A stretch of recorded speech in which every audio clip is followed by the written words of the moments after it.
Pesa haijawahi kuondoka duniani kwenda sayari nyingine, kwani huko haitajiki kabisa. Ukiona haiko mikononi mwako, maana yake iko mikononi mwa watu wengine. Kazi yako ni kujua cha kufanya ili ije mkononi mwako. Mara tu utakapoanza kujiajiri, ni lazima uwe na uwezo wa kufahamu pesa ziko wapi ili uzivutie zije kwako. Kumbuka, mtu anapokuwa ameajiriwa huwa anasubiria tu mwisho wa mwezi ili awekewe mshahara kwenye akaunti yake. Unapoamua kujiajiri, ni muhimu pia kuwa na ufahamu wa hali ya juu sana wa kuhusiana na fedha, yani financial intelligence, ambayo itakusaidia uweze kufanikiwa katika juhudi zako za kutengeneza pesa zaidi. Changamoto ya watu wengi sana inapofika kwenye swala la kutengeneza fedha zaidi mara baada ya kuamua kujiajiri, huwa hawajui kabisa mahali ambapo pesa zimejificha. Matokeo yake wanahangaika kutafuta pesa mahali ambapo hazipo kabisa, na ujikuta wanatumia nguvu nyingi ila wanapata matokeo kidogo. Pesa imejificha wapi? Watu wengi sana, akiwemo Emmanuel Olomidi katika kitabu chake cha The School of Money, wamejaribu kueleza maeneo ambayo pesa huwa inajificha. Katika sehemu hii nataka tuchambue maeneo ambayo pesa imejificha na utafakari ni maeneo gani ambayo wewe unataka kuyatumia kupata pesa hiyo. Kumbuka, kila mtu anayeamua kujiajiri ni lazima amue maeneo ambayo anataka kuanza kuyatumia ili kuingiza pesa. Eneo la kwanza ni kwenye mikono ya watu. Pesa huwa inazunguka katika mikono ya watu bilioni 7 walioko duniani kwa sasa. Na ukiona haziko kwako kwa sasa, basi ziko kwa mwingine. Lakini kwa wakati wowote ule duniani, jumla ya fedha zote duniani huwa ziko kwenye mikono ya watu. Hii inamaanisha kabla pesa haijaja kwako, ilikuwa kwa mtu mwingine, na pale inapotoka kwako inaenda kwa mtu mwingine. Kinachotoa pesa kutoka mkono mmoja kwenda mkono mwingine ni thamani, yani value, ambayo unaitengeneza na mwenye pesa anahitaji kwa wakati huo. Pesa hufuata thamani ilipo. Hivyo unachotakiwa kujiuliza unapoamua kujiajiri ni kuna nini chenye thamani ambacho unaweza kukitoa na wenye pesa wakawa tayari kukulipa kwa sababu wanakihitaji. Kila unapotumia pesa kumpatia mtu mwingine ni kwa sababu kuna uthamani ambao ameutengeneza, ambao wewe umeamua kugharamia. Hivyo pesa inaondoka mkononi mwa mtu kufuata thamani. Swali muhimu la kulipatia jibu: je, kuna thamani gani ambao unaitengeneza inayoweza kuvutia pesa kutoka mkononi mwa watu wengine? Eneo la pili ni kwenye matatizo. Sehemu ya pili ambayo pesa huwa inajificha ni kwenye matatizo ya watu. Kila tatizo unaoliona kwenye maisha yako ni fursa ya kutengeneza pesa zaidi. Unachotakiwa kuhakikisha ni kuwa unatatua matatizo ya watu wengi zaidi ili uweze kutengeneza fedha nyingi zaidi. Unapoanza kujiajiri, jiulize, kuna tatizo gani ambalo nina uwezo wa kuwatatulia watu? Kila biashara inayokuzunguka ambayo wewe unalipa pesa ni kwa sababu kuna tatizo wanakutatulia. Mwandishi mashuhuri duniani, mchungaji na mfanyabiashara mkubwa ambaye ni raia wa Marekani, T.D. Jakes, katika kitabu chake cha The Soul, anachoelezea jinsi ya kuanzisha na kukuza biashara kutokea chini, anasema namna nzuri ya kupata pesa zaidi ni kutafuta matatizo ambayo yanawagusa watu wengi zaidi. Yeye anayaita juicy problems. Hebu jiulize leo, tangu asubuhi umetumia pesa zako katika mambo gani? Ukichunguza utagundua ni changamoto ambazo wengine wameamua kuzitatua kwa niaba yako, na wewe unawalipa ili wakusaidie kuzitatua. Unapolipwa pesa ni kusema umeamua kuwaruhusu wengine watatue matatizo kwa niaba yako, kwa sababu hauna uwezo wa kuyatatua, ama una uwezo lakini hauna muda wa kufanya hivyo.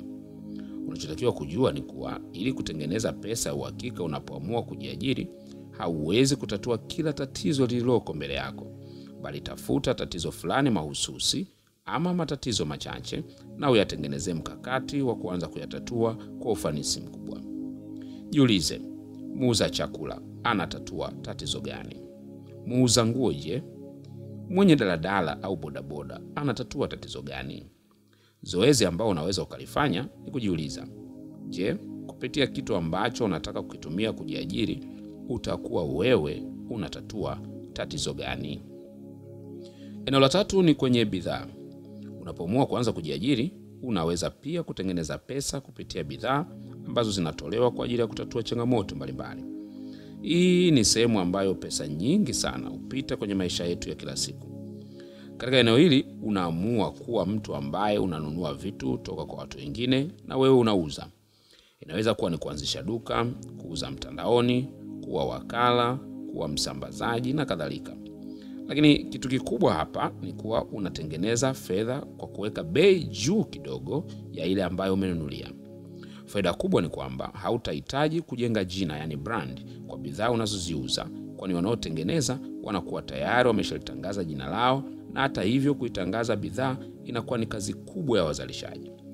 Kwa upande mwingine utakuwa na uchaguzi mpana, yani wide variety, wa kuchagua aina ya bidhaa unaweza kuuza, na unaweza kuchanganya bidhaa mbalimbali za kuanza nazo.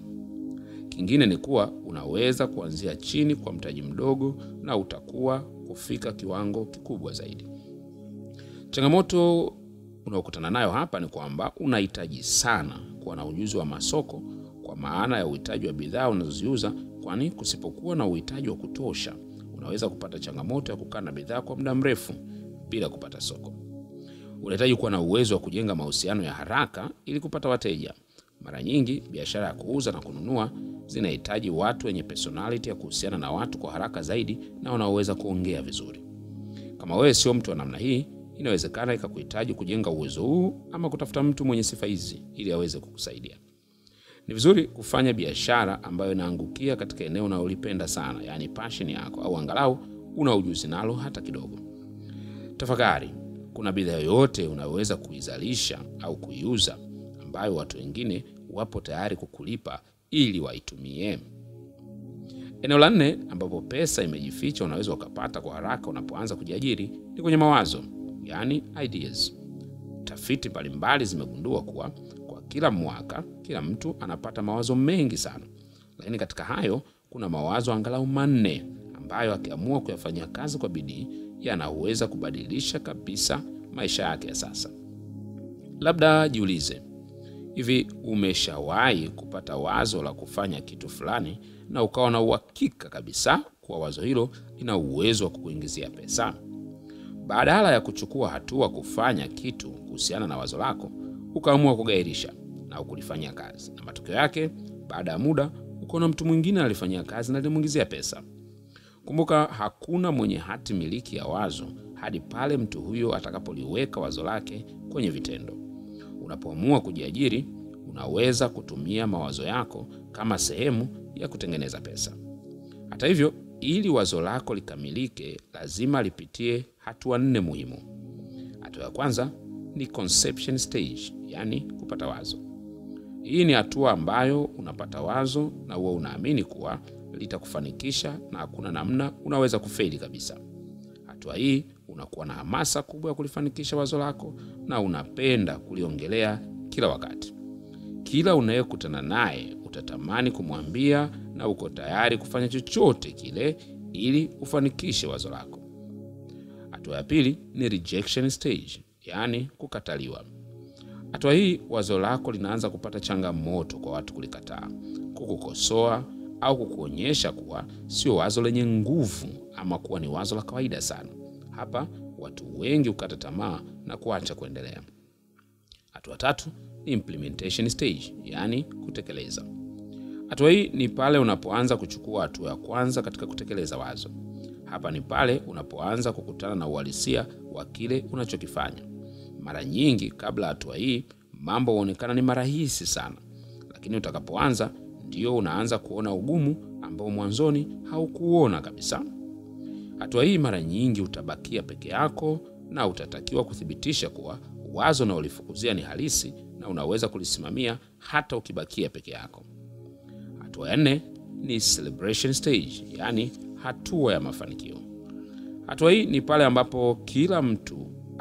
pale ambapo kila kitu kimeenda sawa na umefanikiwa sana na kila mtu anataka kujitambulisha jinsi anavyokufahamu. Hapa ndipo watu huitwa celebrities katika hatua hii, kwa sababu kila mtu huwa anataka kuwa rafiki yako, na hata wale ambao walikuambia haiwezekani ama walijitenga na wewe wakati unapitia changamoto wanarudi wote.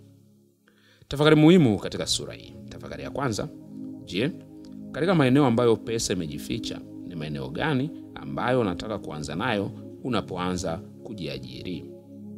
Tafakari ya pili, je, ni thamani gani ambayo unaitengeneza unayofikiri itavutia watu kukulipa pesa? Tafakari ya tatu, kuna mambo gani utaanza kuyafanya kuanzia leo yatakayokusaidia kuongeza uwezekano wa kupata pesa zaidi unapoanza kujiajiri? See you at the top.